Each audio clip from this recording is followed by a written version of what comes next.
Graça e paz, povo de Deus. Eu sou Neto Revaí e você está no Vigilantes da Torre, seu canal 100% cristão. E no vídeo de hoje, a pergunta que não quer calar. Você, cristão, é santo? Roda a vinheta.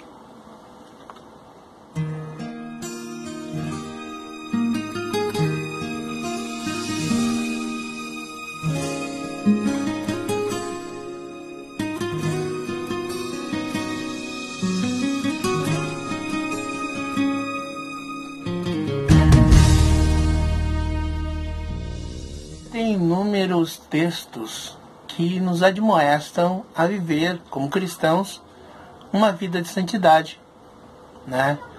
Coisa que nos dias de hoje parece um tanto ultrapassado, podemos assim dizer. Mas a palavra de Deus nos atesta claramente isto. Vamos ver, por exemplo, 1 Pedro, capítulo de número 1, versículos 15 e depois o versículo 16. O versículo 15 nos diz o seguinte: mas como é santo aquele que vos chamou, sede vós também santos em todo o vosso procedimento. Versículo 16 nos diz: portanto está escrito, sereis santo, porque eu sou santo. O fator de ser santo que a Bíblia determina não é aquela coisa assim, aquele olhar de piedade para cima, aquela coisa póstuma. Não. Mas é o fator de separar o santo do profano, para melhor agradarmos a Deus. A Bíblia também fala que sem santidade é impossível nós agradarmos a Deus, né? Hebreus, capítulo de número 12, versículo de número 14, nos diz aqui, ó: segui a paz com todos e a santificação, sem a qual ninguém verá a Deus. Ninguém verá a Deus. Não é uma opção, é uma ordenança viver vida santa. Um missionário certa vez chega numa tribo e depois de a evangelizar por muito tempo e ganhar os índios para Jesus, ele encontra o chefe da tribo ajoelhado, com os olhos fechados, em silêncio profundo. E depois que o chefe levantou do joelho, ele olhou para o chefe e perguntou: chefe, o senhor estava ali profundamente orando e o senhor pedia por quê? E aquele chefe disse assim para ele: existe 2 lobos aqui dentro, brigando. E aí ele perguntou para aquele missionário perguntou para aquele chefe índio: e quem é que está ganhando a briga? E o chefe respondeu: aquele que ganha mais alimento. Esses 2 lobos a Bíblia atesta claramente que é a carne lutando contra as coisas do Espírito, para que nós não façamos aquilo que queremos.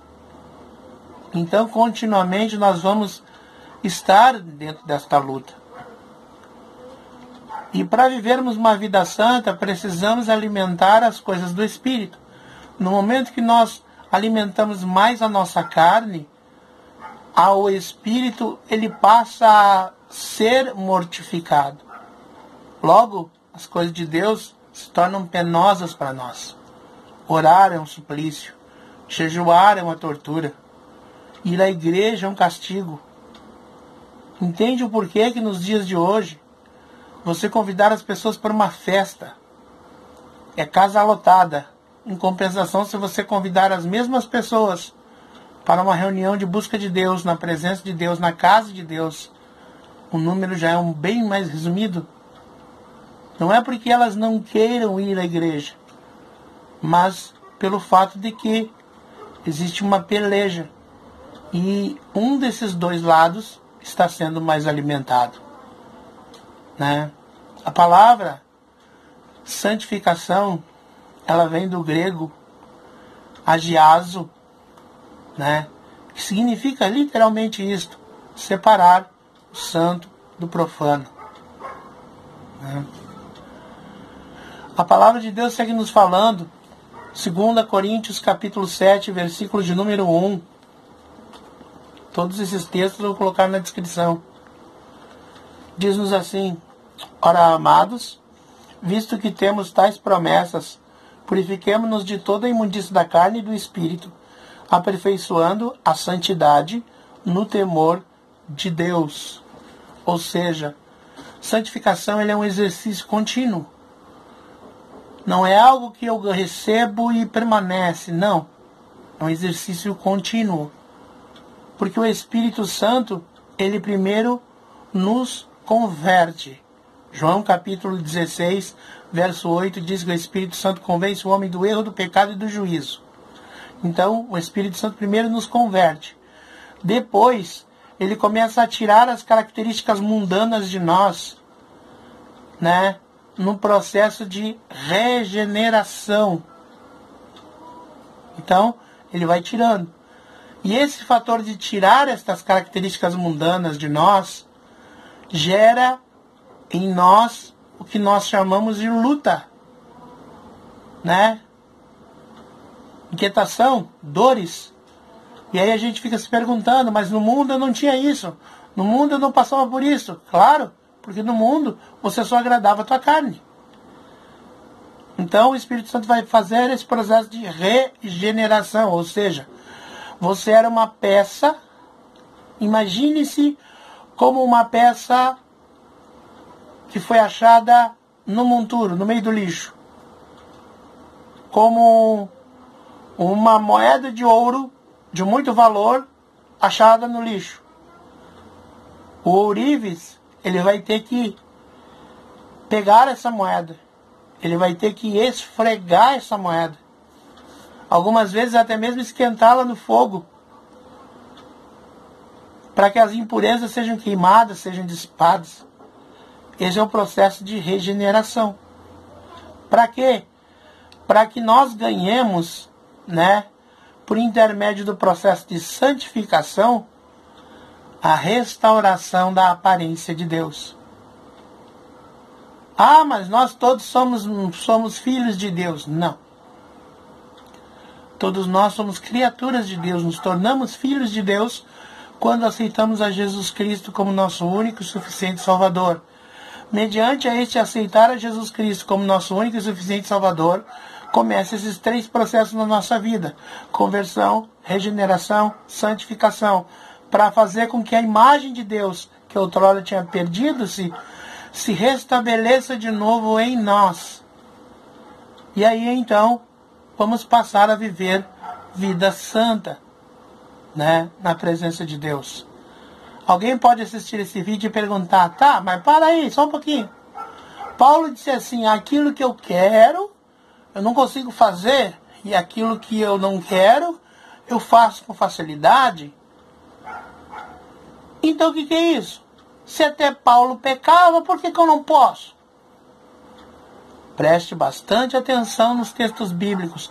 Leia a Bíblia, não corrido, mas com critério. Se você pegar o capítulo 6, capítulo 7, capítulo 8 de Romanos, você vai ver Paulo descrevendo a vivência diante do Senhor na graça, capítulo 6. No capítulo 7, o duelo entre a lei e o pecado, a graça e a lei. A graça e a lei no sentido de que, pela lei, você tem que fazer as coisas porque existe uma imposição. Então você faz muito que meio por obrigado. Pela graça, a imposição existe, mas você faz por amor. A semelhança, por exemplo, da moça que se casou. Ela sabe, por exemplo, que ela tem que arrumar a casa, que ela tem que cuidar dos filhos, que ela tem que cuidar do marido. São tarefas de uma dona de casa. Por uma lei imposta, ela iria fazer isto, obrigada, contrariada, indignada, xingando. mas porque ela contrai um matrimônio, ela faz por amor. E aí ela não reclama, como uma empregada, por exemplo, de um salário. Então, é essa dualidade que a Bíblia mostra claramente nesses capítulos, né? E na questão da lei e do pecado, mostra-nos que, capítulo 7, justamente isso que Paulo está descrevendo. Que quando, né, eu gostaria de agradar a Deus, mas existe uma lei. E essa lei me faz conhecer um pecado. Esta lei diz para mim, não pode. A minha carne, que é corrompida e caída, ao ouvir o não pode, vai querer transgredir esta lei. Vai querer fazer aquilo que não pode. E ao transgredir esta lei, nasce o pecado. Então ele está fazendo um esclarecimento. E depois ele fala no capítulo 8 que aqueles que estão em Cristo Jesus, nova criatura são, as coisas velhas já passaram.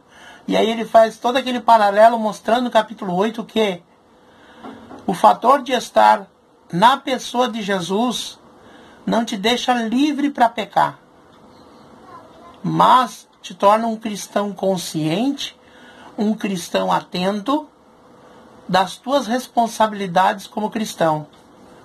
Vamos ver esse texto bíblico? Olha bem o que diz.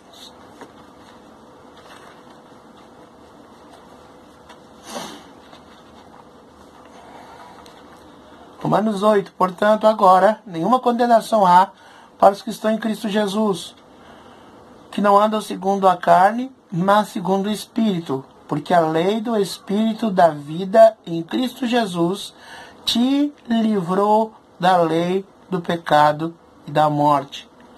Então não existe nenhuma condenação, porque agora você está em Cristo Jesus. E pelo fato de você estar em Cristo Jesus, a Bíblia também vai dizer que você não peca mais. Mas como, irmão Rivaí? Como é que eu não vou pecar mais? Capítulo de número 3, de 1 a João, versículos, ou melhor, 1 João 3, né? 3 versos 1 e 8.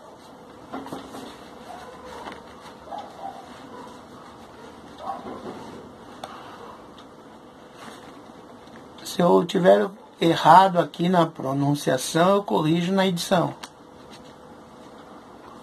Tá?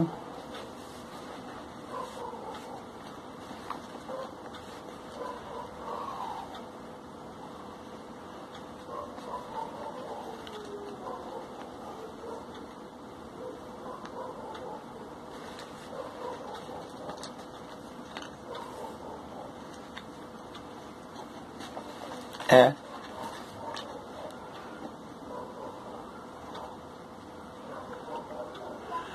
Primeira João 3, verso 8, nos diz assim: quem comete pecado é do diabo, porque o diabo peca desde o princípio.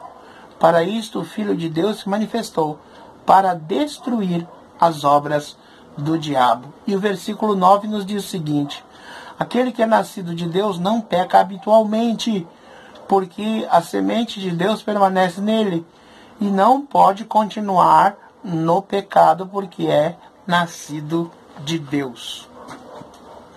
Então, logo, meus queridos, se pecava, a Bíblia diz, não peques mais.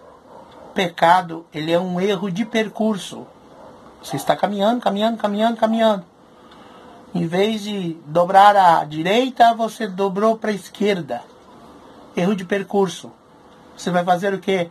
Converter, voltar e seguir de volta.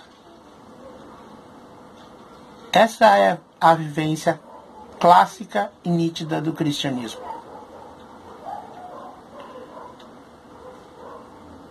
É pelo fato de nós esquecermos isto que nós estamos perdendo a essência do Evangelho. É pelo fato de nós esquecermos isto, que as coisas espirituais estão sumindo do nosso meio. O falar em língua estranha hoje virou chacota, virou piada. Manifestações dos dons de Deus sumiram. Profecia não tem mais em muitos lugares. Revelações, muito menos. Os dons de Deus hoje são tidos por coisas ultrapassadas. E aí caímos numa frieza, numa degeneração, numa coisa completamente terrível.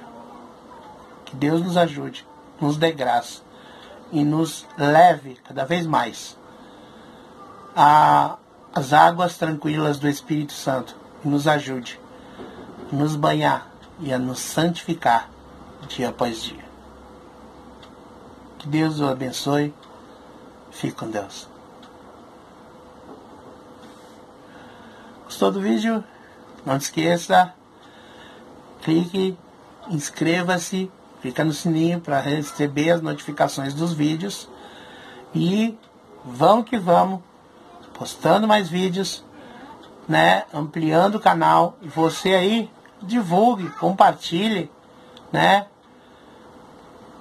aí ofereça um amigo para vir também fazer parte da família Vigilante e vai estar também nos ajudando. Graça e paz. Fique com Deus.